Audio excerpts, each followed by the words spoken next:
By the end of this video, I'm going to tell you everything you need to know to get started with the basics of calorie counting. I know it can seem a little bit confusing, but this video is here to help. What is calorie counting? Well, it's using your basal metabolic rate and a calorie deficit in order to lose weight. And we need to talk about that basal metabolic rate. It's also known as a BMR. That is the amount of calories that your body burns while doing things like scrolling through TikTok, watching YouTube, or sleeping.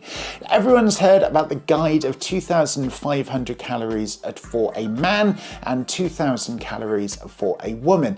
Sorry ladies, this is basically your calorie amount on average that you need to maintain a healthy body weight. However, everyone's BMR is different. A calorie deficit is the amount of calories that you need to stay under in order to lose weight. For example, using that 2,500 calorie BMR, but you only eat 2,000 calories, that would keep you in a 500 calorie deficit. The idea is to burn more calories than you eat, and calorie counting is just a way of logging calories that you eat and staying within your calorie deficit amount. Googling "get your calorie deficit" or calorie calculator and lots will appear. You can also use apps like MyFitnessPal and it will gather the information for you.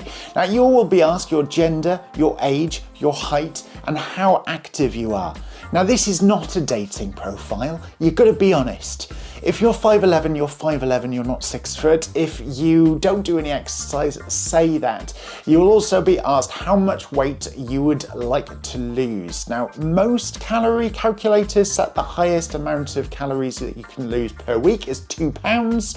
But after you've given all of the information, it will give you your BMR plus also your calorie deficit amount. Now, bearing in mind, your BMR changes as your weight changes. So make sure you keep it updated. After you get your calorie deficit amount and your BMR, it's time to start counting those calories. In the past, you'd have to use a pen, paper and a calculator, but now there are so many different types of apps available. For example, I use MyFitnessPal. You could also use NutriCheck and the Fitbit app as well as others. Actually, out of interest, which one of these do you use? Let me know in the comment section below. All of these apps have a database of food and a barcode scanner.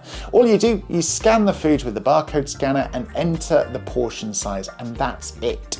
If they don't have a barcode, or when it scans and nothing appears, then just enter it manually. And if nothing is available or nothing's on the food, then I generally tend to choose the food which is